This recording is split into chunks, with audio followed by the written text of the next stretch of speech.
Hello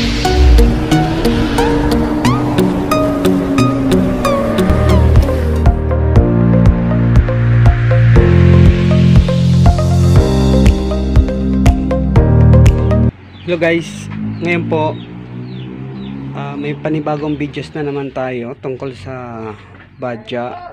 Chinik ko na po itong badya na to. Wala po siyang ina-out na kuryente papuntang ignition coil, papuntang spark plug. So chinik ko po siya. Yun, nalaman ko hindi po yung primary coil stator nya. So papalitan natin siya. So, hindi ko na ipakita sa inyo kung paano mag-check ng primary coil kung may ina-out siya na power papuntang CDI. Si CDI naman ipaprocess naman papuntang ignition coil. Si ignition coil naman ipapalakasin ng kuryente papuntang spark plug. So, andito po ako ngayon sa Claveria. And, chinik ko po dito kung pwede magtayo ng shop. So, okay naman. So, ito po, may inayos pa ako doon sa labas. Mio Classic. Hindi gumagana yung starter niya. Pinabili na kung ano-anong pyesa. Hindi pa rin gumana. So, ang problema lang, mga switch lang niya. Lininisan ko lang, okay na po yung Mio Classic.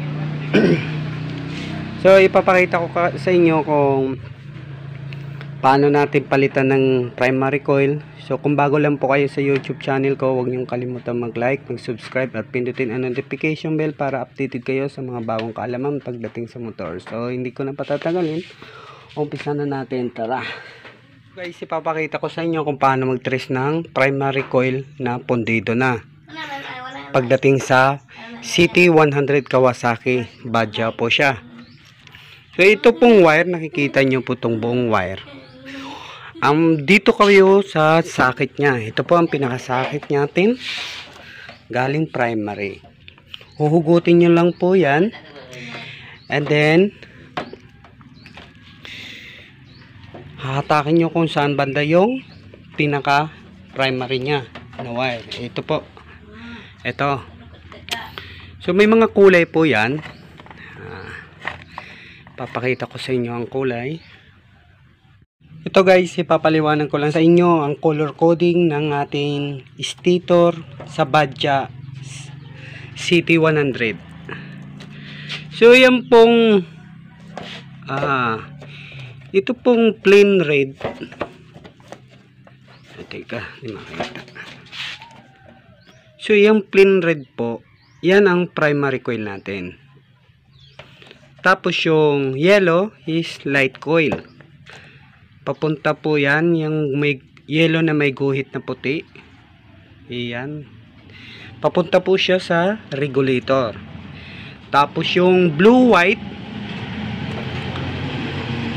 light coil pa rin yan. Papunta rin yan dito sa regulator. Ito po ang regulator natin sa badya. So yung black yellow, yung kulay po, black yellow, ito is ground po yan, ground. Yung red white, puti na may guhit na pula is pulser. Ipapakita ko sa inyo na talagang pondi na siya. So ititrace ko dito ang ating connection mamaya. Guys, dito di na ako mag-check ng itong plain red na wire. Dito na lang tayo sa CDI. Hugutin na lang natin kasi papuntang CDI naman yan eh. Hugutin natin yung CDI, tapos dito nyo malalaman kung may kuryente ang ating ignition coil. So yan pong plain red. Ayan, plain red. Lalagyan nyo lang po ng wire. Parehas yung dating vlog ko guys, yung paano natin malaman kung sira ng stator, CDI, ignition coil. Lalagyan lang natin ang red. Ito ang red. Sasaksakan lang natin ng wire. Pagkasaksak ng wire natin, and then ito na po, nalagyan na natin yung plain red. Yan. So try natin ipa-spark dito, and then kahit din nyo na po i-on yung atin susian, papuntang CDI po ang supply nya. Pag wala pong spark to, pwede po nyo hawakan para sure kayo pag walang kuryente na dumadaloy dito, hindi nyo mararamdaman yung kuryente nya dito. Katulad yan, oh. Wala. Pero pag okay pong primary natin, wag nyo hawakan to, pwede po kayo makuryente. Pull out na natin yung primary nya.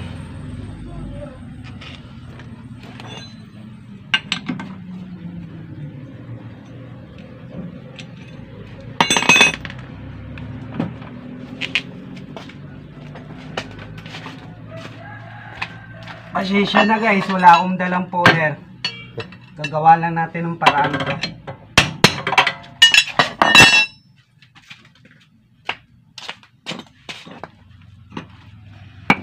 So ito po ang primary natin.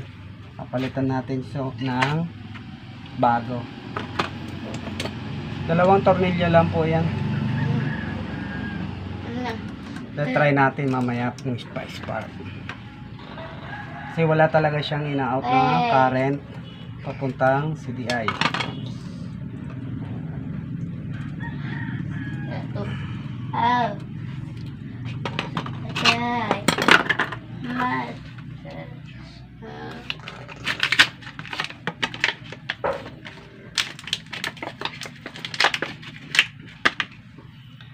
Ito yan, oh. Ang paglagay nito po,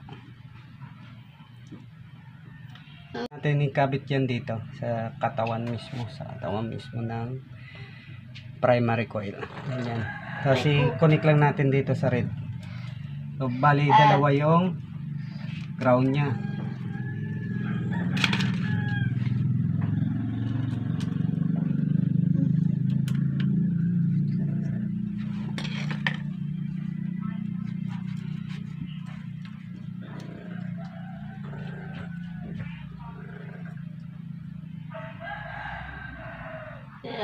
Okay.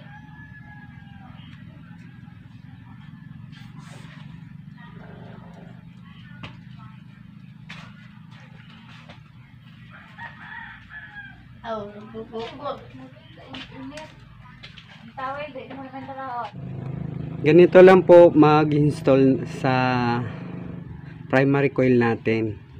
So ang iba wala nang wire na ground, ang iba naman mayroon. So itong design nito may ground siya. Lalagay nyo lang sa body, sa stator. Tapos yung red ilalagay nyo rin sa red. So ganyan lang po pag palit ng primary natin. Ito na guys, tingnan natin kung may ina-out na kuryente.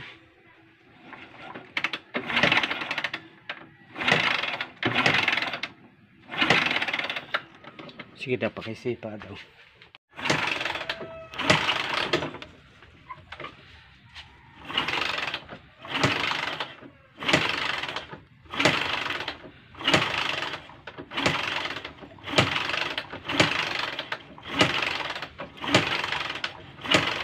Yun ang spark sana, no? Kayang po, nakikita nyo na, nag-spark na siya. Okay na yan. Kuha natin sa spark plug kung may ina-out. Yun. Napakalakas. Okay. So ayan na po, umandar na siya. Try nga natin uli. Warang patayan. Waray na. Ay sa naglulus. Sige, pandaray otro.